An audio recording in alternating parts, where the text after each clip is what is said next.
But you see, the mistake people make when they call God sovereign is to assume that it means that everything that is happening to individuals is according to the plan.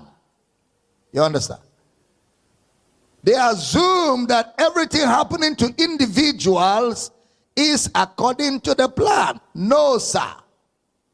Or better still, if God wanted it to happen, shall I say, you should marry me? You say no. No problem. Let's be watching. If it is the will of God, whether you like it or not, you will marry me. Even if it's in the dream, you must marry me. Witchcraft.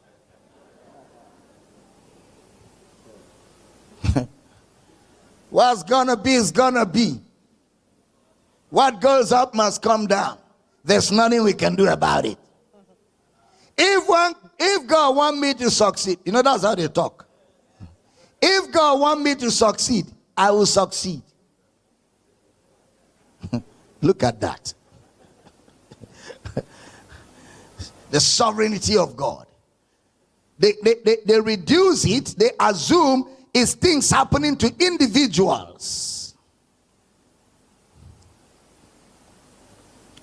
So they assume that everything happening to individuals is according to the plan.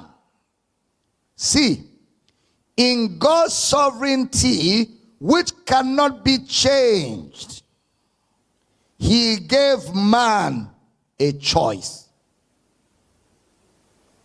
In God's sovereignty, which can never be changed, he gave man a choice.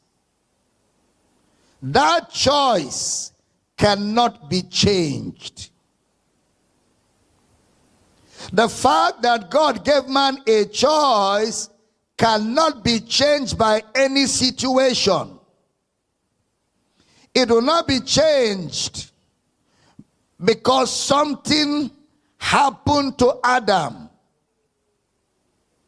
God has given his word concerning humanity to choose. And whether Adam abused that choice right or not, man will always have the right to choose. That is God's sovereignty that cannot be changed. He has given man the right to choose.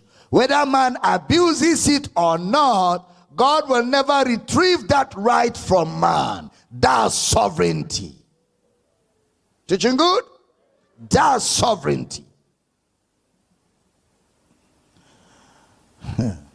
Let me explain that. You know, people say God is in control of everything.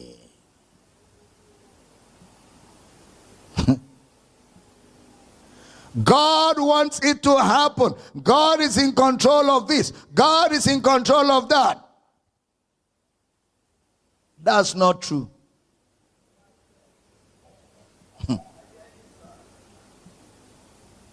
That's not true.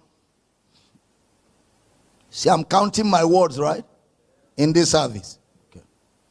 That's not true. God is not the one making things happen.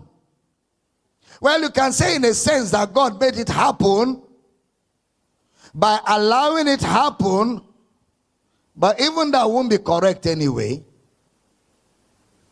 Let's look at the concept of sin, which is fundamental. For example, pay attention. Because sin really explains to you God's sovereignty in salvation. If God is in control of everything, I want you to know there are those proponents. In fact, I remember some years ago, a few of them like that. I think they say they are Reformed theologians or something. Reformed theologians. They were trying to call me out. That me, I only preach the love of God, the love of God, the love of God, the love of God. I don't preach the sovereignty of God, and I don't preach the justice of God. That all I'm doing is love, love, love, love, love, love, love. All Dr. Damina is preaching is sugar-coated messages. And they were trying to call me out. They wanted me to come out to the gallery so we can have some engagements. It's not everybody I engage. I count and I choose my battles. There are battles that are just a waste of energy. If I discover you're going to waste my energy, I reserve it, because I have 30 days of glory to preach. You have nothing to do. All you want to do is argue, eat a bar, and sleep. Me, I have responsibility. So it's not everybody I answer. He said, Damina is just preaching love, love, love. Damina does not know that God has justice. God is sovereign and God has judgment. Well done. And you are still moving around. God has judgment. You are still moving around. You have not paid for that lie you told. You have not paid for that wickedness in your heart. Damina doesn't preach the judgment side of God, the other side of God. Those reform guys, they were just making themselves happy in foolishness. The proponents of God's sovereignty, when it gets to sin, they now back out. They now back out. You shouldn't back out. Oh. If that's the way we're going, let's go. But when it gets to sin, when they are doing all this sovereign, justice, judgment, the moment you bring sin, which is fundamental, they back out. They develop cold feet. You know why? They back out because if they insist that nothing happens without God, then God is responsible for sin.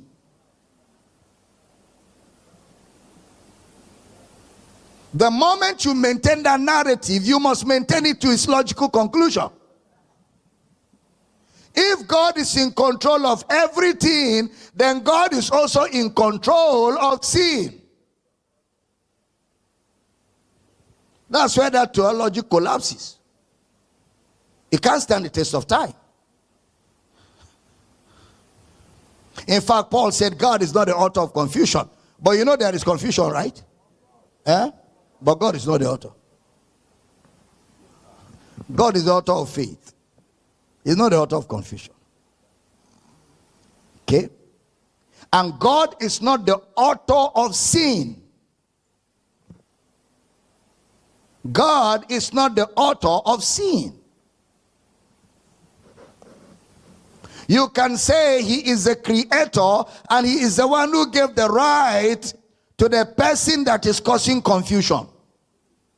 He gave the right to the person, but he didn't give the right to the person to cause confusion. Neither did he give the right to the person not to cause confusion, but he gave the right to the person. You didn't hear what I said. He didn't give the right to the person to cause confusion. Neither did he give the right to the person not to cause confusion, but he gave the person the right. Hello? The moment God gave man the right to choose, the sovereignty of God is that he gave man the right to choose, and nobody can change that right from man, irrespective of how man uses it. But within the choices that men will make, there is already judgment in the choices. It's not God judging. It is a consequence of choice. I'm teaching? Okay, look at sin. We cannot call sin God's commission. We can call sin God's permission. Sin is not God's commission. Sin is God's permission. God does not cause anyone to sin, but God permits a man to sin.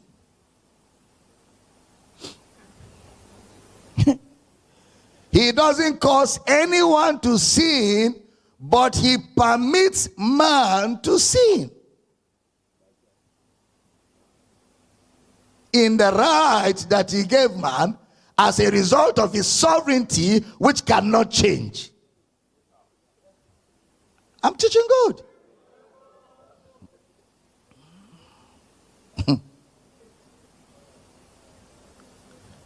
The same way he permits man to sin is the same way he permits man not to sin.